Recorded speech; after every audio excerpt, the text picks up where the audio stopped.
and never take papers home again. Woohoo! Today's topic is to-do lists. Actually, before we get started on to-do lists, we wanted to let you all know where we're kind of headed in the series, and so that you can also down in the comments tell us other topics you want us to cover, like as we go through this and you have big old questions like, no way that's possible, what about this? Tell us all of those and we'll go through as many of them as we can. So the ones we're getting to that we have on our list so far is working at work and nowhere else, saying no at work, drawing some boundaries, office gossip, teacher's lounge, handing papers back fast, no-name papers, in-class grading, student independent practice time, grading versus effort and accuracy, and for student learning, the circular file, and improving student writing by grading less. What? Yeah, that's right. Those are coming up. Yeah, and we want to know what other topics you want us to cover. So, with that, let's get into today's topic, to-do lists. So, to-do list. This is something that I tend to be one of those people where I'll make a to-do list, but that's mostly just to organize my thoughts. And then I don't actually use the list to get things done, per se. That's just the reality of me, I've been learning. But this guy, Mr. Efficiency, is really good about making to-do lists and then actually using them to be productive. He's quite good at that. Well, you use your to-do list and then it's in your brain and you use that to be productive. Don't be downplaying yourself. Correct. So you make a list, and would you say that when you don't make a list, you're able to do the list as efficiently? No. Okay, so you making the list helps you to do it as well. Yes. So it's not me, magic, anything. Like it's this list, to-do lists, and it's not just us. If you look at any of the other studies about successful people, they make lists. So we're going to talk about them, and maybe you hate them, maybe you've had bad experiences with them, but so I don't know. Like I've thought about the teachers, the different categories, and there's a few of them. There's the ones that have all of the different projects all around the room, and they're like 20% and 30% done, and then they like kind of snack on each one, and they have their to-do list, but it's like all out there, and then they maybe get all of them done at the same time, but it's definitely stressful. And like when I look at that, I see stressful, and I see... Maybe for them, though, that's nice because they don't like to always be stuck on the same project for a long time. So I get that. They are more productive because they're like, okay, this is kind of getting boring, so I'm going to move on to this stack. Yeah. And it's going to get me more fired up because I enjoy doing something new and fresh each time. It's all based on personality. For sure, personality. But I have noticed that all of those people still complain about not getting stuff done. True. So if they want to solve that, and that's what we're here to talk about today, is how to eventually leave on time and never take papers home again. Remember, that's the goal. Mm-hmm. Then there got to be trade-offs. And I had to trade off some things that I loved so that I could get the thing I ultimately, loathed off of my plate. It's because the things I wanted to do instead of that, I loved, right? At home, there's lots of stuff I love that I wanted to do. And so that's our goal this whole time, is how to get to that promised land of that. So to-do lists. Did you make them in your classroom at all? Yes, I did. Where'd you put them? Where'd you write them? I know after the school day, if there were certain things I needed to get done, I actually liked writing them on the whiteboard, and then erasing them was fun. Feels good, doesn't it? It feels good. So that was kind of fun. Instead of just like drawing a line through it, but like to completely erase, like, you are done. I have one more. And then I can go. So that was nice. Okay. Yeah, I originally never wrote to-do lists. I think I just had them organized in my head, and I think I was always fairly good at that, but once I started writing them down, like she said, on the whiteboard, I would write them on the whiteboard. I also started writing them on these beautiful Post-its, right? And I even have a couple different colors that I would use in my classroom, like one might be for this category, one might be for this category. So however it's helpful, I highly recommend these guys. What do you mean by categories? Categories, like maybe by subject. Like for 7th graders, for 8th graders, for that office team or whatever, like whatever I needed to keep them categorized. So it'd be like photocopy this and this for 7th grade. Yeah.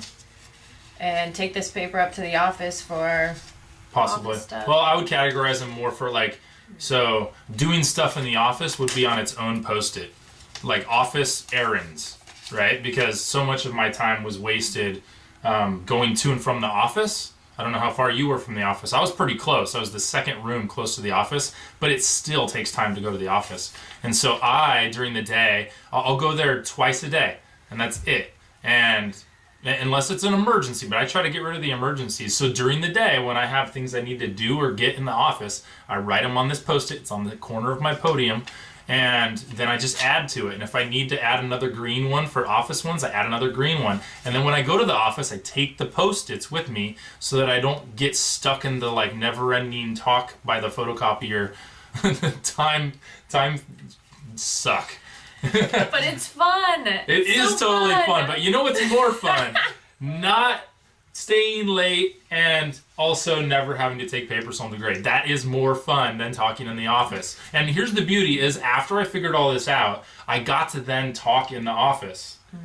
But I had to get it right first before I could then add those things back in.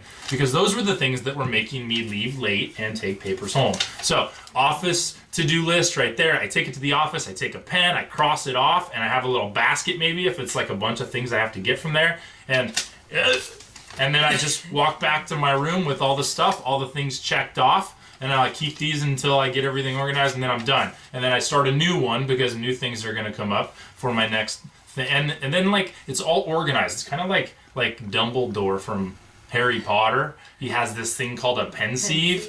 These are my pensieve. I never have to think about them because they're on the post-its. And if a student ever stole them, they would go to the 9th circle of hell. Because it would ruin my whole brain would be gone. But that never happened. Circle of hell. From Dante. Oh. Never mind. It's a horrible place. So then I would have ones for the different literature reference. Sure. Yeah, it's a literature reference. Okay. I hope it was 9 circles. I think that. Yeah. Anyways, and then at the end of the day, before I leave, I had an alarm on my phone. Right? I remember I leave at 4 o'clock. So at 3:52, I had an alarm that went off that set, because 8 minutes is enough time for me to do the end of the day to-do list and pack up my stuff and walk out at 4. Walking out at 4, no matter what. Right? So at 3:52, my alarm goes off, and then I'd get out the Post-it color, blue maybe, for the next day, and I would sit there and think, what are the priority things I have to do tomorrow? And I write them down. So when I walk into my classroom, I go, okay, I didn't do anything last night at all, and I kind of wiped school from my brain. It feels awesome. And then I walk into my classroom, and first thing it tells me to do right there. First thing, number 1, number 2, number 3. I'll tell you, it should never be email. Don't walk in to your classroom, open up your computer, and check the email. That is not the first thing to do. I started the last 2 years, and I got these from a book by Tim Ferriss called The 4-Hour Workweek. Check it out. And in it, he talks about doing your work first. Here's the thing about email is somebody else's work.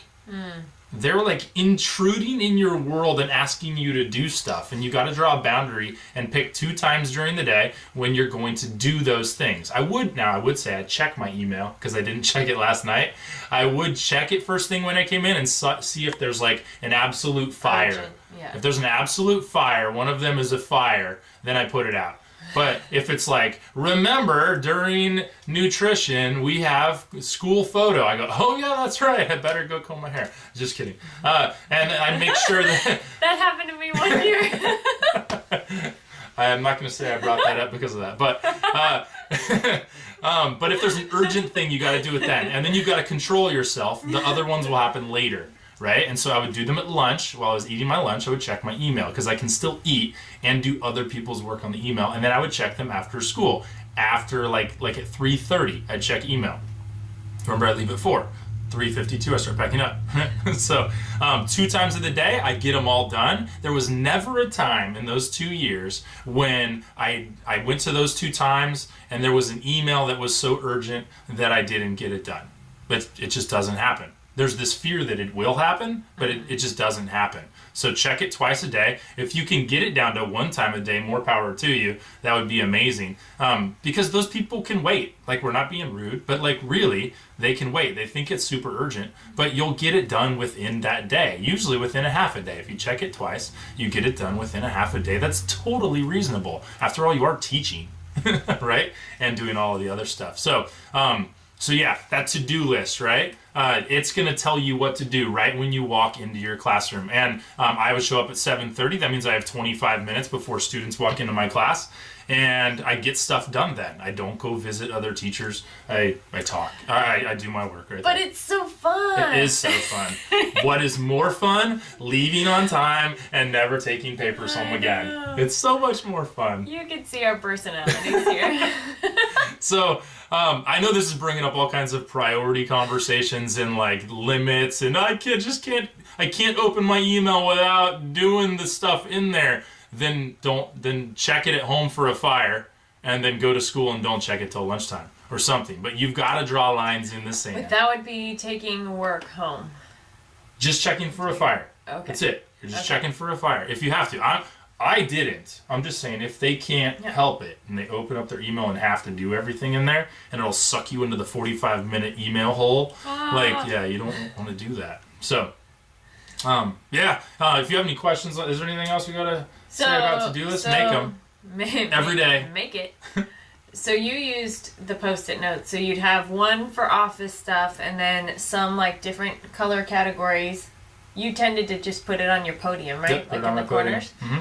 And I cross it off when I do it. And then when the whole thing got done, I took it off and put a new one on. Got it. And then at 3:52, you would just pack up quickly and use like a fresh Post-it one. note, smack dabby. I would even compile, because some of the ones that were on yesterday's to-do list or on today's to-do list, you still need to do tomorrow.